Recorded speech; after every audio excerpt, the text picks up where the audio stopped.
Good morning. It's your baby boomer Kitty Lane from the Peninsula in Virginia, and welcome to Create and Relate.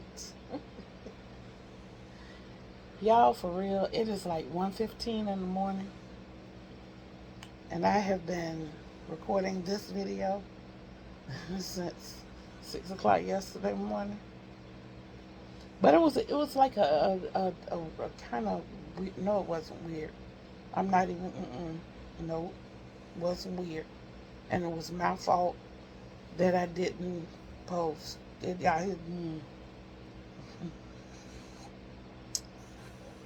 I washed my hair 3 times in a row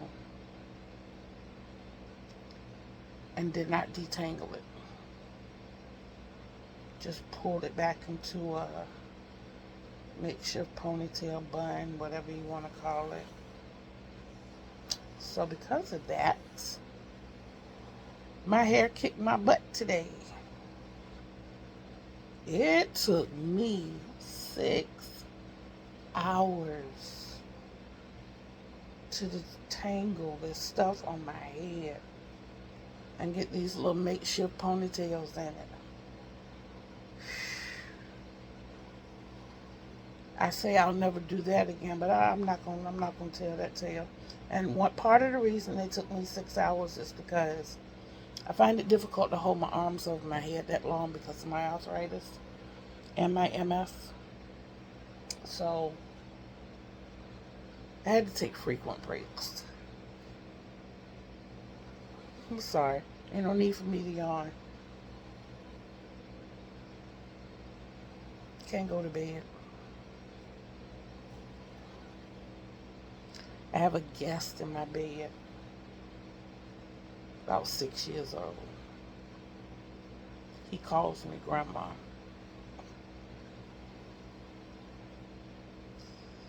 Just as handsome as he can be.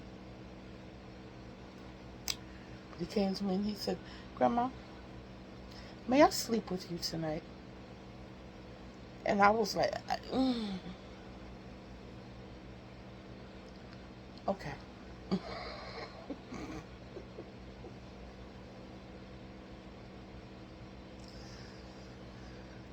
I'm counting, so that's why I keep pausing. So, seriously, all jokes aside, I got up this morning at 6 o'clock, just as to say it, and I laid there in the bed until like 9:30. Doc told me meditation from now on. So I was following Doc's orders. I was meditating. And then I got up and fixed my cup of coffee. Sat down right here at my little table. Had my cup of coffee. Had my cigarette. I am a smoker.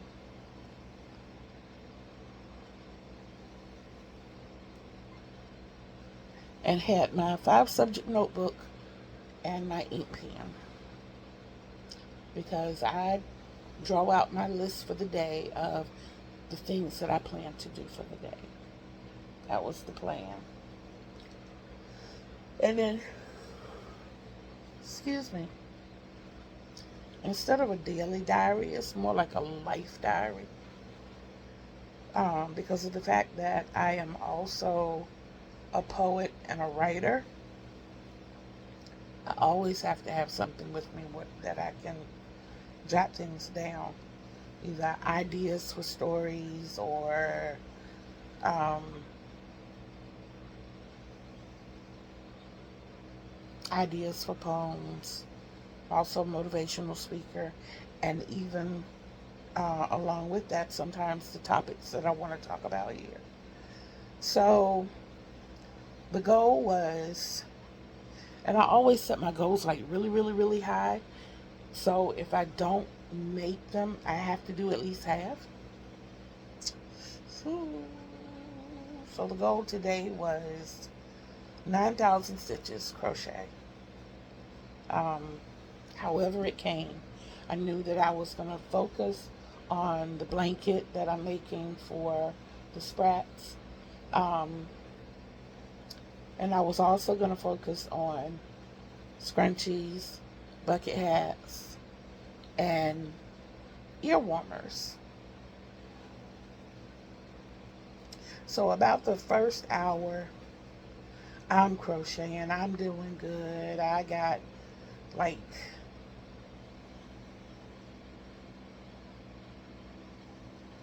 2,600 stitches done. Did good. And I don't know what made me reach up and touch my head and realize that I needed to do something to my head. So I started on my hair. I'm so mad at myself, y'all. Y'all just don't understand. Oh my goodness. It's like, I feel like, I almost feel like a day was wasted on something that could have already been done.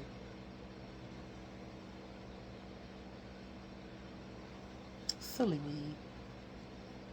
But, and you know, when I set those kind of goals, okay, so if I say I'll go up to maybe 10,000 stitches unless I plan to just sit and crochet. But if I say like 10,000 stitches and I get, say, 7,500 done, um, then I know that if I set a goal for 10,000 the next day, then it's a possibility of me getting those 12,500 stitches done. But the way it is now, that's not gonna happen. The only way that'll happen is that I stay up all night. And the way things look right now, I just might. He looks so peaceful. I'm so jealous. He looks so comfortable. Okay, before we go too far, I have to say I am ecstatic. I am just bursting in bubbles. I cried all kinds of happy tears earlier today when I looked and saw that I had 12 subscribers. That, oh my God, first of all, I've been putting this YouTube channel out since January. And then I figured that I didn't know enough to do it. So the move became, I'm going to, do some more research and we're going to see what we can do. Y'all, I'm sweating. It's warm. And I got the fan directly on me. I got the air down. The vent is like right here. I got the window crack behind me. And it's not a pausing moment. Gone with that. But um like I said, I wanted to start in January. I felt like I had not done enough research to do what I wanted to do. Um, so I gave myself until the middle of February. Middle of February rolls around. I'm really hard into trying to build my stockpile because I also wanted to get into craft shows. I really have not done a what you call craft show. I have set up at a few flea markets. I did it once at a campsite, um, but never, never a craft show. And I figured I needed to do a little more research. So I gave myself a couple of more weeks, and I forgot what happened in March that I didn't do it. It was something that set everything back. So then I was like, you know what? April is coming. April it is. Because a quarter of the year is gone. Excuse me, I'm sorry. A quarter of the year is gone and I still haven't done this. And I need to get this done. Then the first week in April, I was in the hospital. That was a blow. So when I got out of the hospital, I was so focused on meeting that challenge that my grandson presented to me. He was like, Grandma, you gonna make 100 hats this month. I call him my little yellow booger. I was like, you know what, yellow booger? I'm gonna do that. Now, mind you, this is the 7th of April already. And I know that I've got whips that I want to get done. I put whips aside and I was hustling on those hats. So then May rolls around and I decide, you know what? I'm getting rid of, please forgive me, y'all. I'm getting rid of all my back stock. I'm getting rid of everything. I'm starting over fresh. That included the 100. I have to put the quotation marks up because I didn't make that go. But anyway, I it included the hats that I made for that purpose. But in making those hats, I I'm not one who follows patterns. I see what I like. I work with things. I've been crocheting for 55 years, and please understand that I am by no means a pro. I I am not a pro. It's just that I work hard at what I do and I try to do the best that I can. I try to do the best job that I can with what I know. I have learned so much since January following a lot of the um, YouTube um,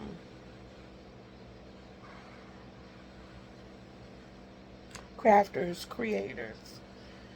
And it's been exciting to me to um, variations of stitches that I've learned and to put them together, and I have fallen in love with this, like the ridged. I don't even know if I have one close to me right now.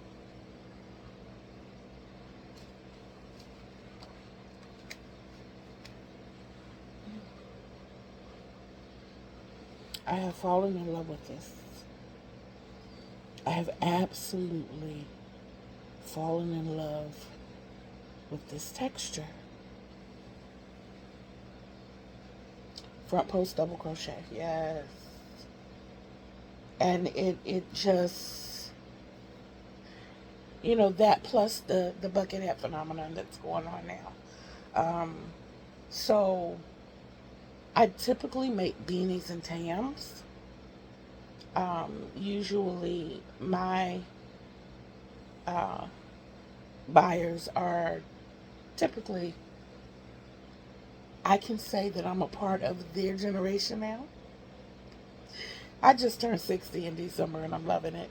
But it's typically the seasoned crowd, and they are more beanies and um, tams, especially tams. And the younger generation is more into the ear warmers in this area. I live in Virginia. I live very close to Virginia Beach. I'm like about 30 minutes from the beach. So I work on different styles of those things, different stitches. I got the oversized slouch hat that when I made it, I was like, whoo, if I had dreads right about now, this would be it for me. This hat right here, this slouch hat, Father, when he put the crochet hook in my hand for this one, and I made this one uh, with a particular person in mind. I used to work at Dollar General, and there was a young man that came in that had dreads down to his butt. And he had this one slouch hat that he wore.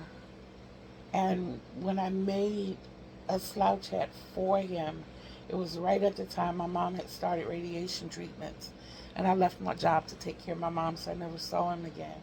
I sold that cap, but I just made this one the other day. And not only is it fun to make because I If I sat here and just like I'm sitting here talking to you now, I sit here and look at TV the same way.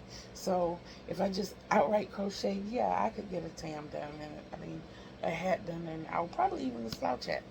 45 minutes to an hour, it would be done. But I get lost in Alone. That's my series, and I'm watching now. Or trying to find Supernatural, or caught up in the other YouTube channels. Oh my God. Bag a Day. I sit here and I watch her. Funny thing. So when I went to bed last night, I was looking at the tutorial that she was doing on the vest with or without sleeves. And y'all, I made it to the second row.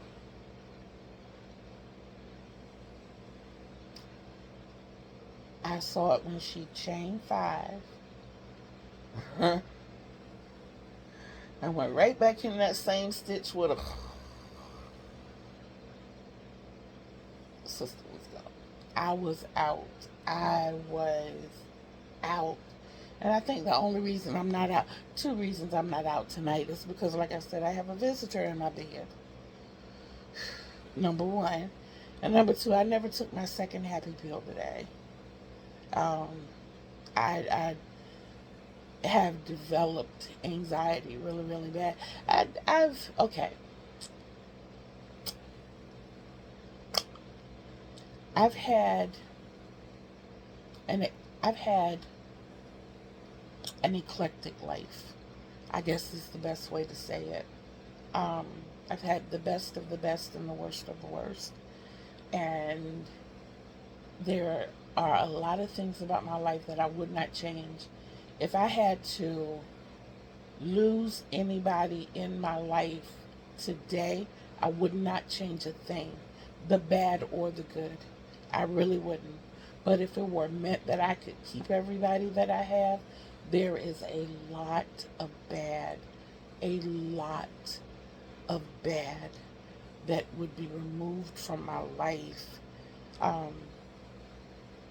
When I was molested from the age of 4 to 11 by a grown man. And then after that, on up into adulthood, it was several rapes, several abusive relationships, including 2 marriages. And there were loss of children. And I just, those things would be erased from my life. But at the same time, I'm strong enough to know that those things help build my character. And I am happy to be the humble person that I am. I am. All of that said,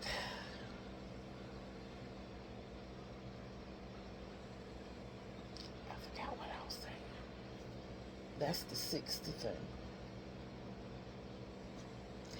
All of that said, seriously, I do suffer from PTSD, anxiety, OCD, and depression. And years ago, back in the early 90s, they started putting me on antidepressants. And they were hitting me with some pretty hard hitters. And that continued through to 2009. By that time, I was on 150 milligrams of Zoloft and Wellbutrin. And July 6, 2009, I took my last Zoloft. I know you're supposed to wait for the doctor to tell you to come off of it, but something told me that was my day. That was the day I said I do to the second husband. August 15th, 2009. That's right, 6 weeks later. I told the second husband where he could kiss. It's like I woke up, and I was a real big advocate for people not taking medication to control their mental issues. But in October of 2021, I contracted COVID.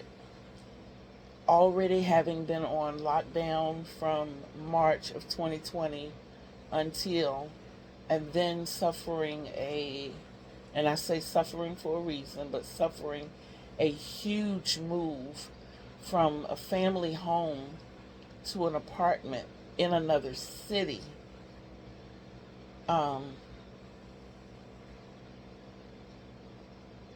and then 2021 was my worst year medically. I had several infections, 2 kidney stone removals, 2 cataract removals, first in the right eye, second in the left eye, in the hospital for sepsis shock, and then COVID on top of that. Yeah. My anxiety kicked in like, like it was, I don't know if y'all remember this or not, but like the Saturday noontime Kung Fu theater.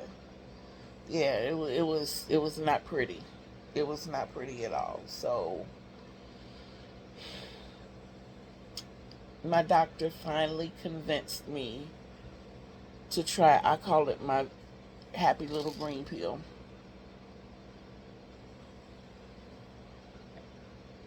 Hydroxyzine.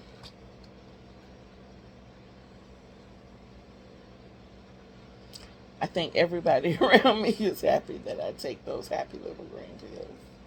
I wasn't agitated. It's just that things would stress me so much. I mean, I'm already a very, very, very sensitive person, and it doesn't take much for me to become emotional. But having lost my mother in 2019, like I said, the move and everything in 2020, the lockdown, the COVID, the sicknesses, and then I go to the doctor, and what should be one way is something else. And the last thing that I went through in April was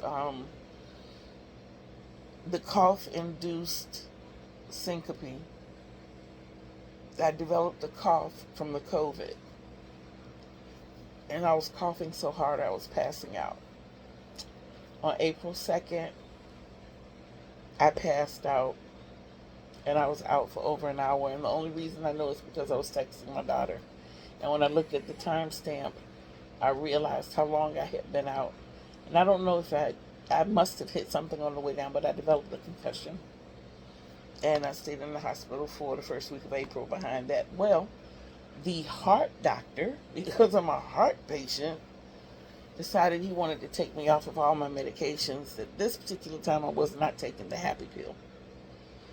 But he took me off of my fluid pill, my vitamin D. He took me off of everything except my high blood pressure medicine. My feet and legs started swelling up while I was in the hospital. And even though I questioned him, he was satisfied with his decision. The leg swelling continued until I went to the hospital this go round. So for 6 weeks, I had to walk around not being able to wear shoes because my feet and legs were so big. They were so swollen. And since that time, my doctor put me back on my diuretics, but it's like in that 6 week time, I gained almost 50 pounds. So we were struggling to try to get all that fluid off of me, and then I had the heart attack, and yeah, we were having a go. We were having a go. But at any rate, the legs are down unless I do like I did today, which is pretty much set here all day. I did walk around a little more today, and I'm trying to increase it every day. They are getting me an in-home nurse.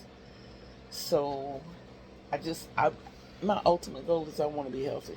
Period. Yeah. But yeah. So it's been a go, me and my little happy pills. It's been a go. But yeah, today, that when I made my decision to do everything that I was going to do and it got thwarted, then my grandson came in and asked if he could sleep with me tonight. Then I figured, you know what? If he's gonna be sitting here and I really want to get this stuff done, I'm gonna be sitting up all night anyway. Yeah, baby, go ahead on the crawl up there in bed. You're good. So this is where we are.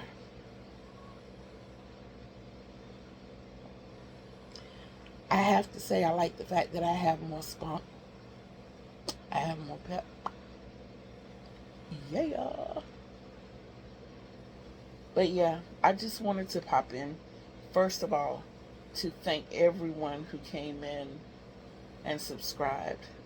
Like I said, my goal for the month of May was 10, and I wanted to hit another 10 in June, another 10 in July, another 10 in August. I figured if it were a steady climb, then that would be a good thing. And as I learn and am able to grow, um, then I can focus on,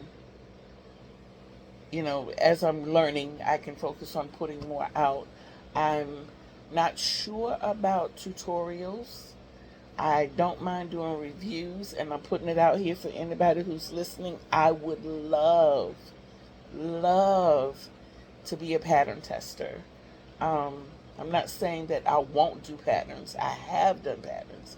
I'm just typically not a pattern crocheter. I generally do my own thing. I look at something, get a just for it, and you know, um, yeah, yeah. But like the Tunisian crochet, there's Tony and the Tunisian crochet guy. I think he calls himself. Those are the two people that I have followed for the Tunisian crochet. As far as what type of content to put out, especially first starting, I pretty much watch Lisa. Yes. Please don't let me say this young lady's name wrong. Sura. I've been leaving her out and I didn't mean to. Juan and Crystal from Bag a Day. And then I recently started following Kiara as well. All of these are sweethearts, and I appreciate um, their transparency, their um, patience, um, and their stick to itiveness. It's good for me because with all of my stuff that I had going on and ADHD, I forgot to mention that. Well, I knew it was one I was leaving out, but um, it's hard for me to stay focused. It's those things that I do that I habit, like the counting, which is one reason I really have not sat down to crochet, because I'm one of those that I have to count every stitch. The other thing is I have to start a project 5 times before I feel like it's right.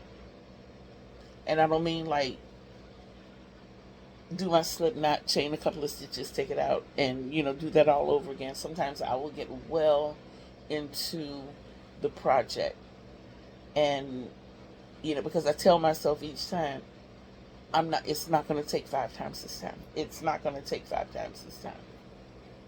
Can't help it. Doesn't feel right. If it does not take 5 times, it does not feel right. I mean 5 legitimate attempts, not just playing. But if that's the bad part of it, hey, I can take that. The one thing about taking a diuretic is that your mouth gets exceptionally dry. So I'm dealing with that. But yeah, I just wanted to jump on and say that. Rock out with everybody a little bit. Crochet a little bit while I watch my bed being taken over. If I sound like that's a problem, it really isn't. It really is not. I live for these babies. They are my hearts, and they know it. And I wouldn't trade them for all the gold and silver and treasures and money and currency and bitcoins and crypto and what. I wouldn't trade them for all of that in the world. I really wouldn't.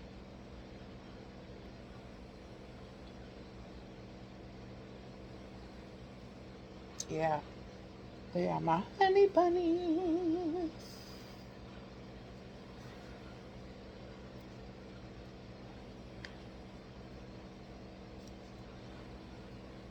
And then the fact that I don't hold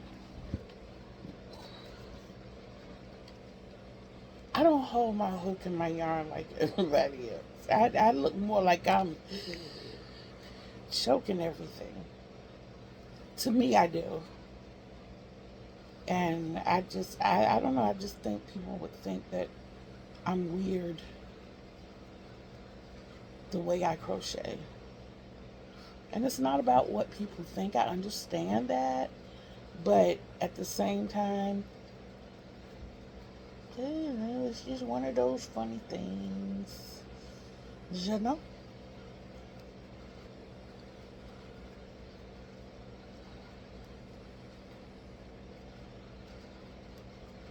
And then the hard thing is like I'm sitting here talking to you all, and I'm telling myself, you're not counting, you're not counting, you're not counting. Then I feel like I lose stitches if I don't, and I'm going back and I'm finding myself counting, finding myself counting. One cute little thing that happened, I learned the ripple stitch when I was a junior in high school. Um, I played a lot of sports when I was in high school, and I'm trying to think, was I a junior or a sophomore?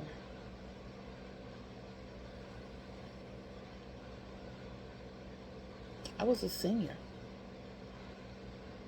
I was a senior because I was a statistician for the boys basketball game, and when I learned the stitch, it was during the JV basketball game, not the varsity game. The JV played first, and then the varsity would play.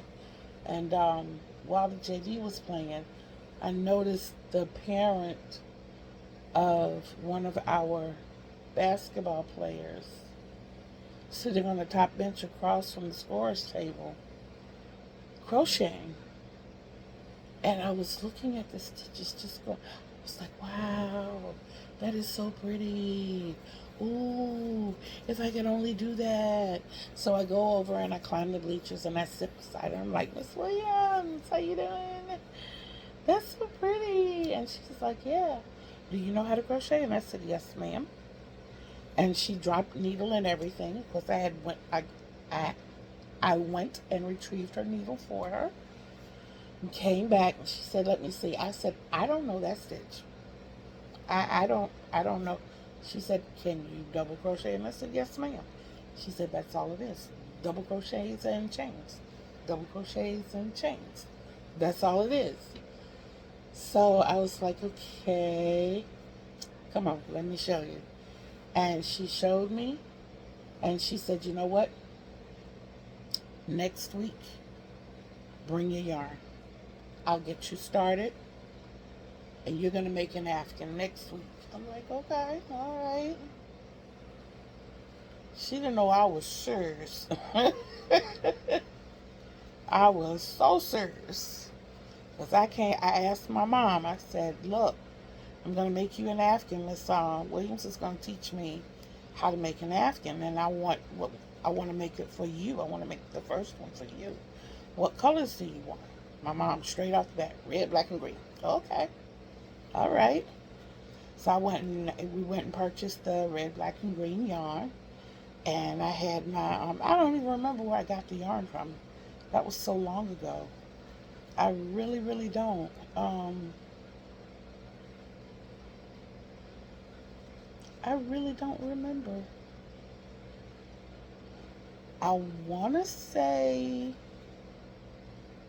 it was Sears, if I'm not mistaken.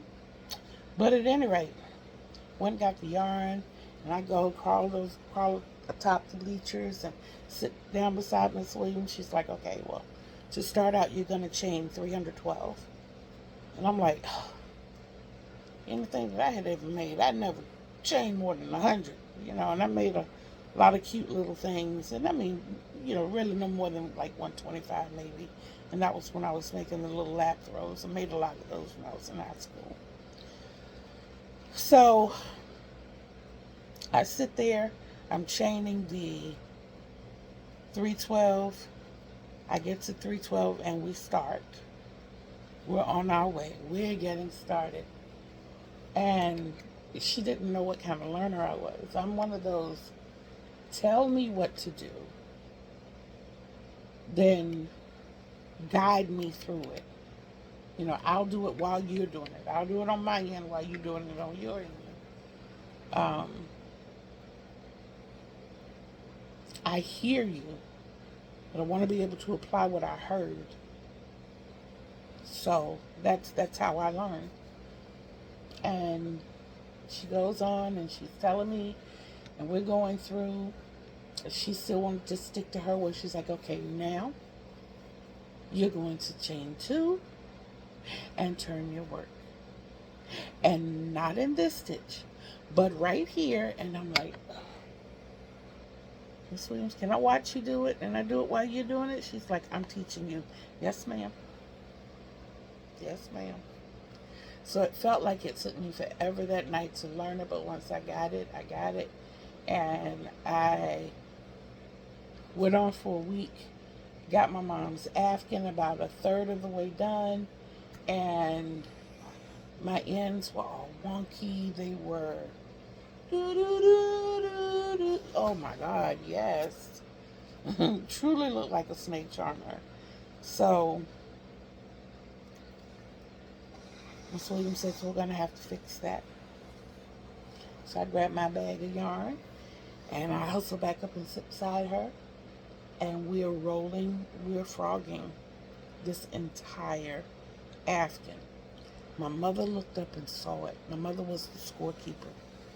She stopped in the middle of the game, came running across the gym floor, stood in front of me. She's like, oh, what are you doing? Why are you taking me to lose?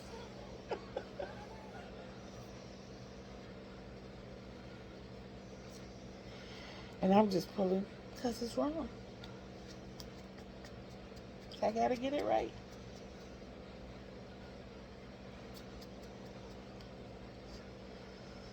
Yeah. My mother, my mother had a conniption that day. She was not understanding at all. She really was not. My mama didn't talk to me the rest of that night. And mind you, we lived in a different city. My mom, my alma mater is Forest Glen High School in Suffolk, Virginia, but we lived in Portsmouth, Virginia, which from front door to school was a 22-minute commute. And the rest of that game, every time my mom would look at me, it was like,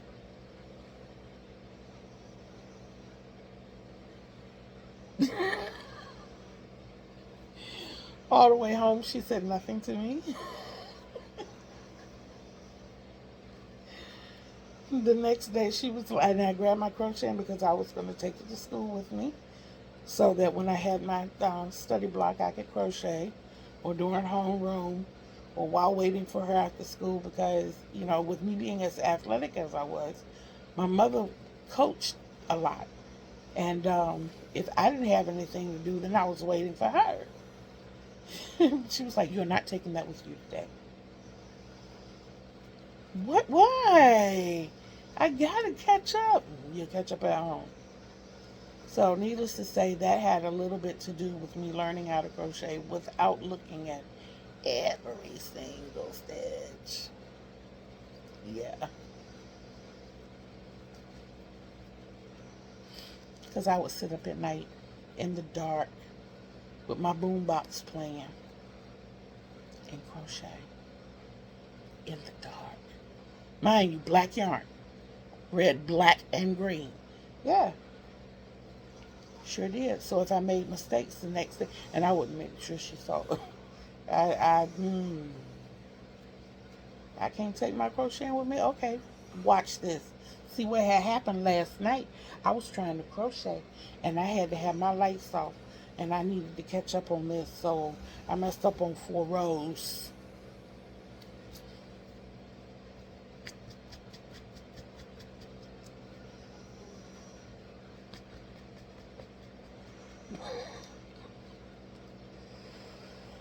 Yeah, I was one of those kids.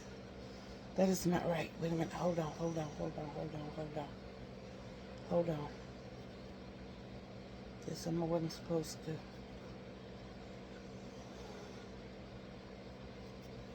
And I was going on doing it too. I was.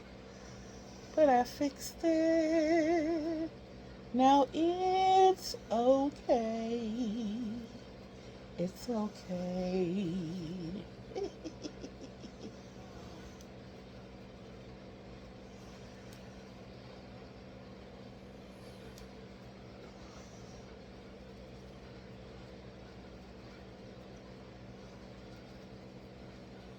I don't think I'm going to put the ribs in this one. I think I have just enough purple uh, to make the regular bucket cap.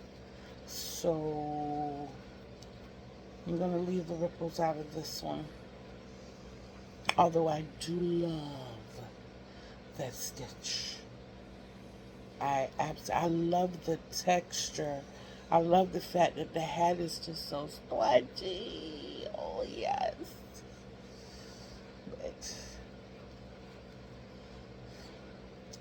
okay, I am either talking too much. I'm not paying attention. That's what it is.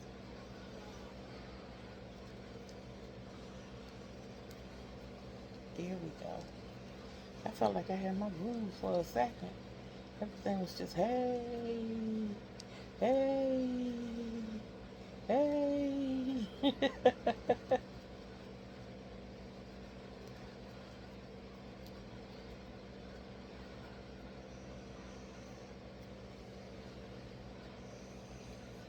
One of my flyaways got in my work. I had to pull it out.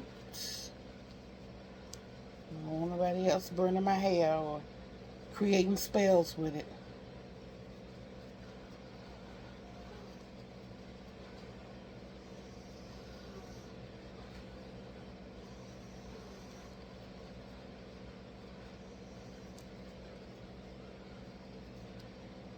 I think this is a pretty purple. It's called royal purple.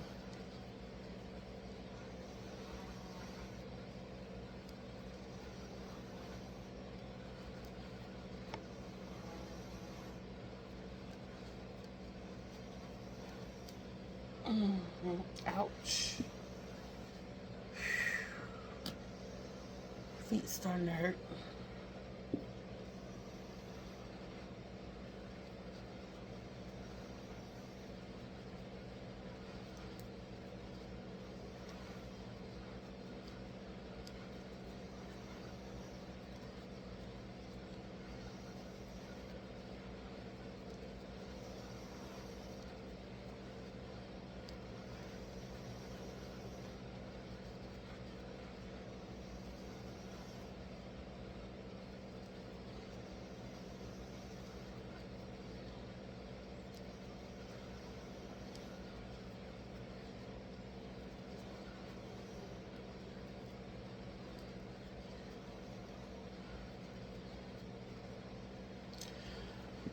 If I might ask,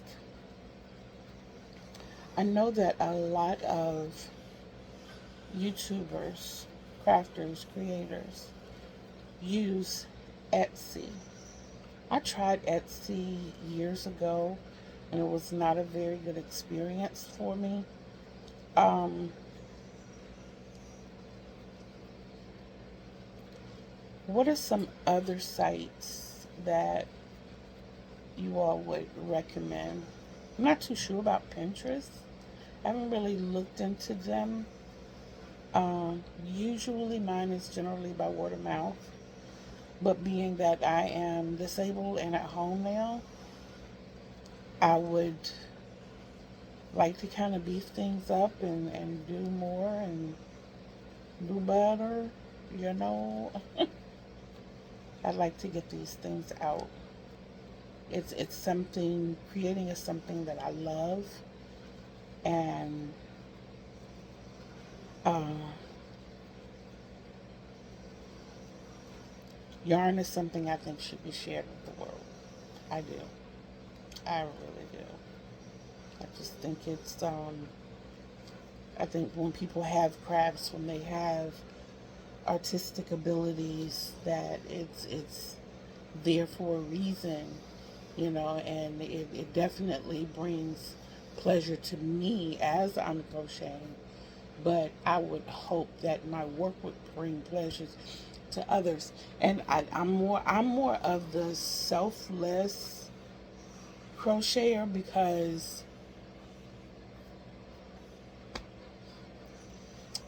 I'm saying this grammatically wrong on purpose. I don't got nothing that I crochet. I own nothing that I have crocheted. Everything that I've crocheted has either been sold or given away. And even though this is my favorite color, this isn't even. It's going in the sale pile. I just I have started making things for myself. There was an outfit that I made back in 2006. I want to say 2005, 2006. It was a skirt.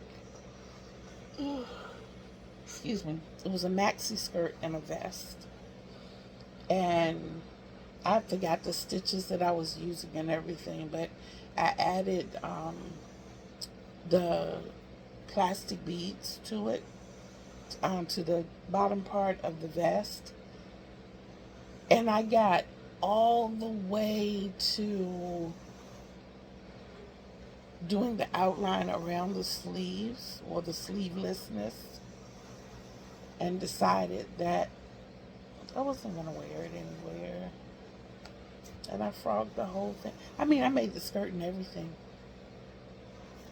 And I frogged the whole thing and repurposed the yarn. I did. That's a me thing.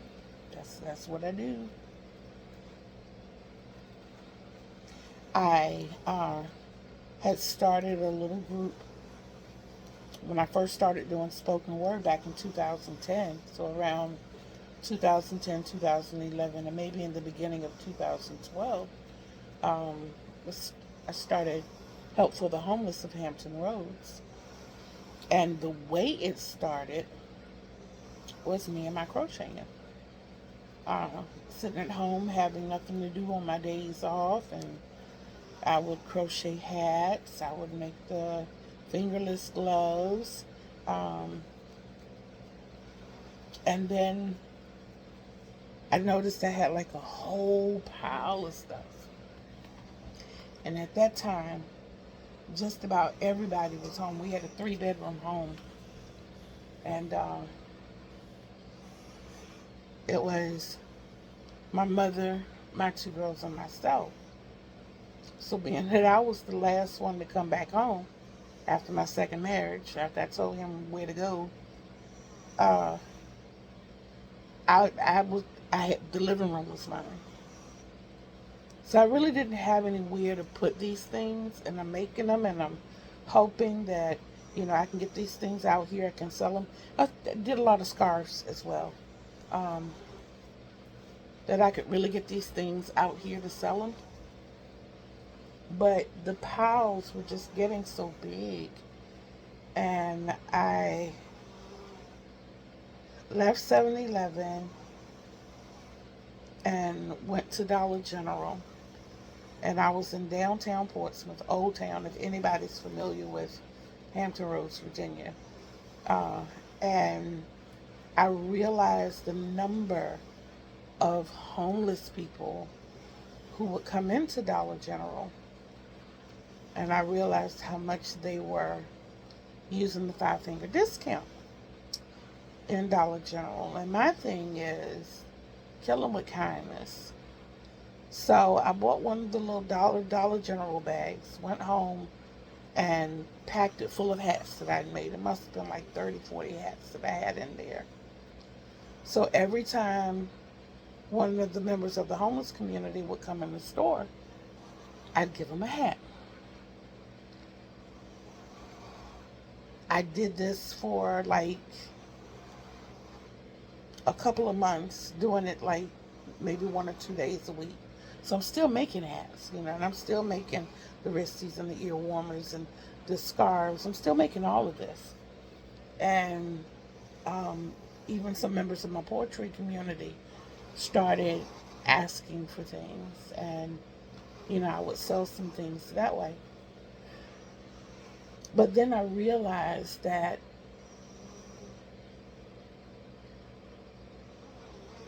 the home, I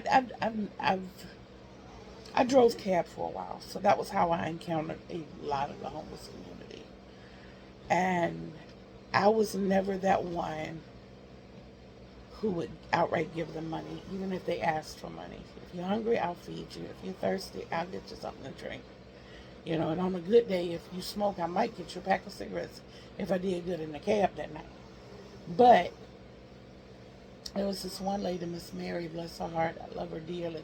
Everybody used to always say that Miss Mary was so mean. That's an evil woman. She wants to be picked up in such and such place and go to the senior building on King Street. I'm like, I got her. I got her. I would go pick her up, and she had a curt way about her. So every morning when I'm getting ready to go turn my cab in, I would stop at the 7-Eleven at the corner of Elm and High. And the first morning we did our little thing, I was on my way in the store, and she said, "Get me a cup of coffee." Excuse you? You talking to me? You heard me. Get me a cup of coffee. I didn't know her name at this time. And I was like, "Ma'am, I understand you may be having a rough in life. That's not how you ask for things if you really want it. That's not how you ask me if you really want it." So then she said, "B, get me a cup of coffee." Okay. All right. My philosophy, I can show you better than I can tell you. I went back to the coffee bar and got the large 24-ounce cup, filled it almost up to the top. Back then, I used to take a lot of sugar in my coffee. I did my 24 packs of sugar and my 4 little half and half French vanilla creamers. Not half and half. My International Delight French vanilla creamers. Stirred it up real good. Put the top on it. Stuck the stirrer in it. Walked up to the register. Paid for my gas. Paid for that cup of coffee. And when I came out the door, she was like, "No, this is mine. I'm not your property. You're not going to boss me around like that. That's not going to happen." So when I went back the next day, she's still standing out front. "Get me." I said, "Let's start this way. Make it real easy. Good morning." "Good morning. Would you like a cup of coffee?" "Yeah." "Pardon me?" "Yes." So I went and got her a big cup of coffee.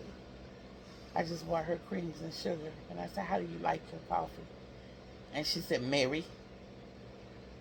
I never made Mary coffee. I don't understand. "My name is Mary." "Okay, my name is Kitty. How you doing? How do you like your coffee?" "A lot of cream, a lot of sugar." I said, "Okay, I'm going to try to make your coffee one morning when I got time and see if you like it."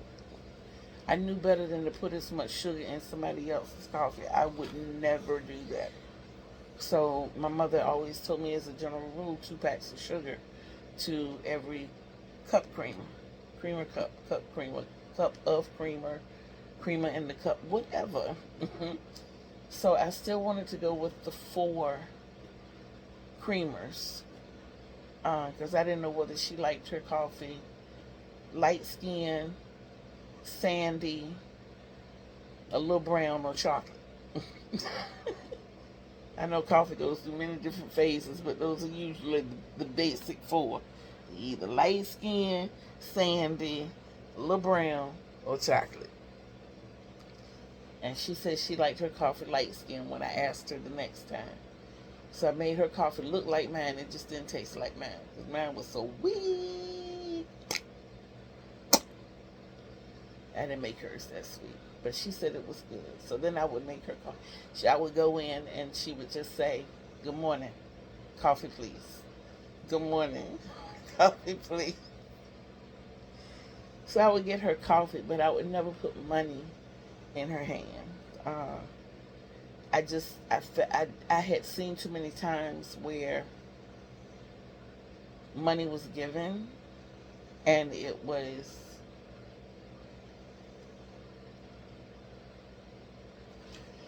used for what I thought inappropriate things.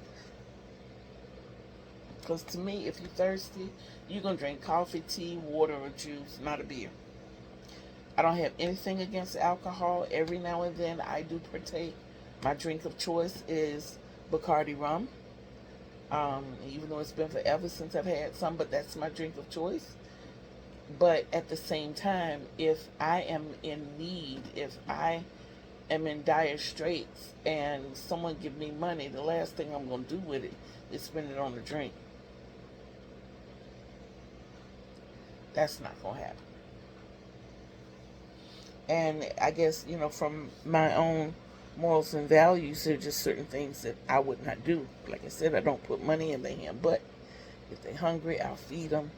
Long story short, going back to Dollar General and the help for the homeless, I realized that there were things that people were not aware that this community needed.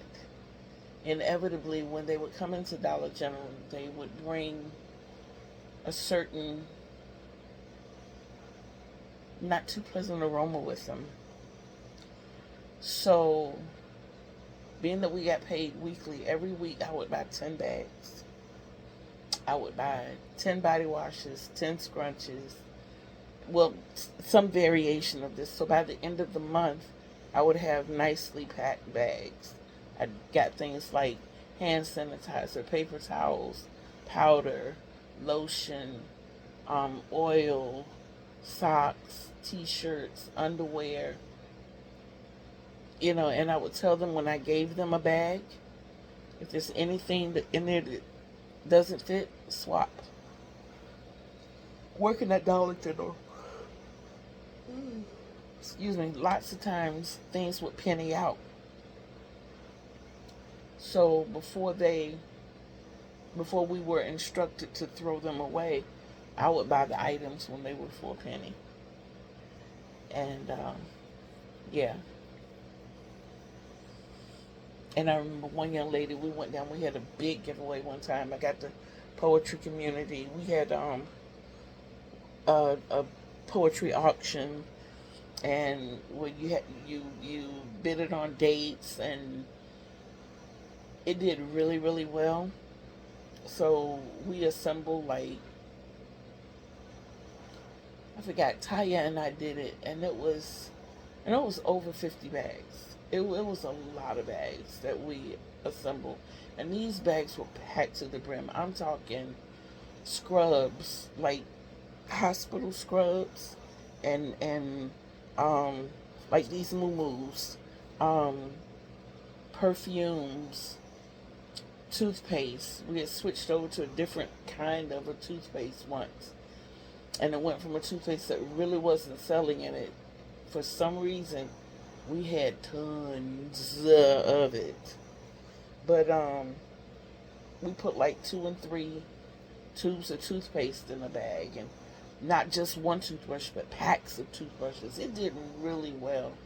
And one young lady came to me and she said, you and your friend must be angels, because the day that I got my bag from you, I had just aced a job interview, and the only thing I needed was scrubs. She said, granted, the one I had in my bag did not fit. Ooh, excuse me, but you know how we do down here in the homeless community. We all swap things out so that we can get stuff that fits. And I said, so you got what you needed? She said, yes, ma'am. And because a lot of them knew that she was going for a job, those that didn't even want to swap with her just gave her their scrubs. But I was happy to see, that it was really able to benefit someone. But that's the kind of person I am. If I can see those around me smile or benefit from something, then that's my joy. Ooh, my body said my joy right now is that you get up here and crawl in this bed beside your little yellow booger and go to sleep. But y'all, he is like an oven. Can't do it.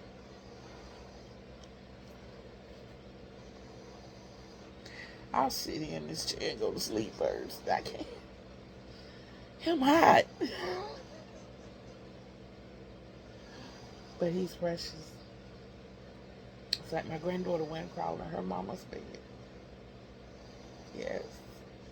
I have two loving grandchildren, two very loving grandchildren. And I'm so proud of both of them. I'm proud of my kids. I'm proud of my grandkids. And I'm grateful for them. This coming from, I was told at the age of 11 I would never have any children. My female parts were messed up so bad that my body would not hold a child 11 years old. And it actually happened from a very violent rape. A very violent rape. And so I, was going into life thinking that I was not going to be able to have children.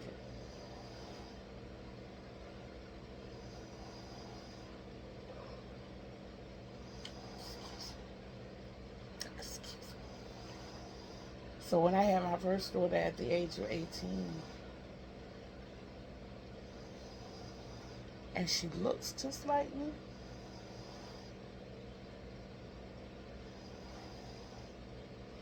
and then I had my son, and then I had a second son who God saw fit to take back home. He took him away from me, but he knows better than I. And then I had my baby girl, who was the mother of my grandkids. So, yeah. This is hard. That's the other reason I can't sleep in my bed. I'm sneezing. God bless you.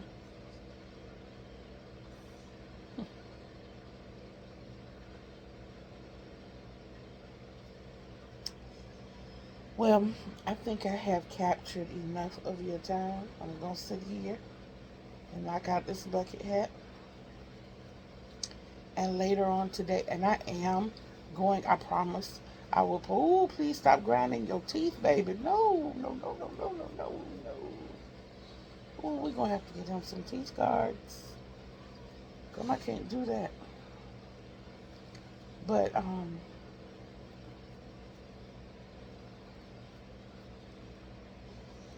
old age. Because I forgot what I was getting ready to say.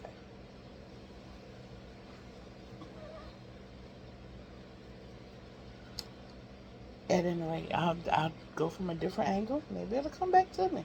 I had something cute I was getting ready to say too. But,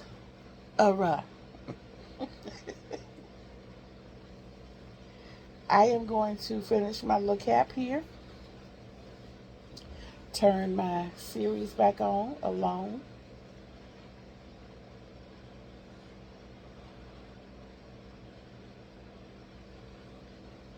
And then,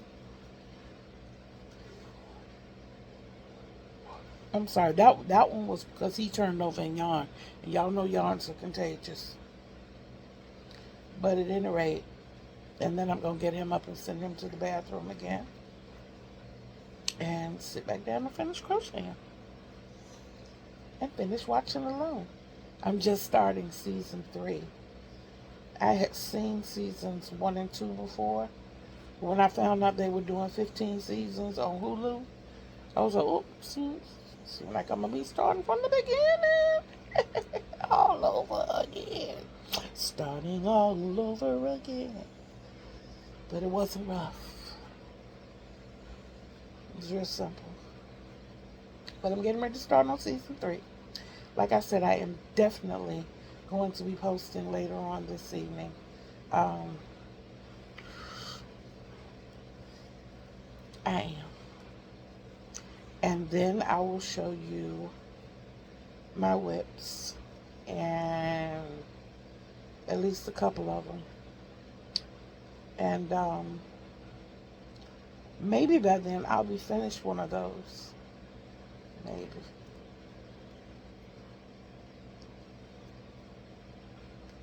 Or so close I'll be proud to show it. One or the other.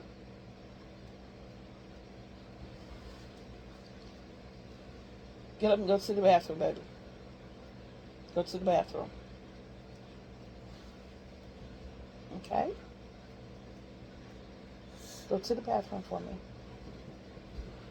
And then come back and get in the bed. But go to the bathroom first, okay?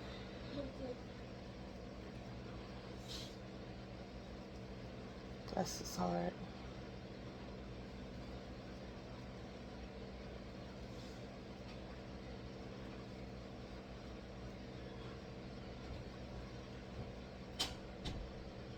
Okay, he got it. Him woke up from a dead sleep like.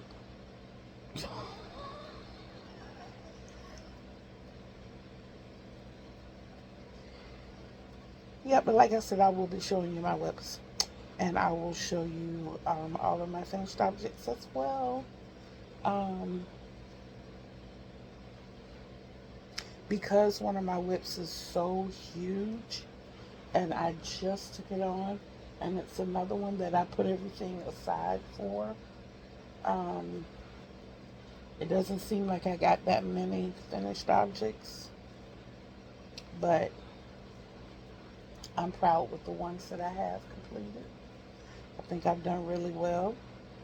I think I misplaced a couple of, because I had a bag full of scrunchies that I can't find. But at any rate, like I said, I will be posting later. In the meantime, in between time, as my mama used to say to me, if you see somebody in need, or somebody that needs help in any kind of way, don't talk about it. Be about it. Until we meet again, peace out. Love.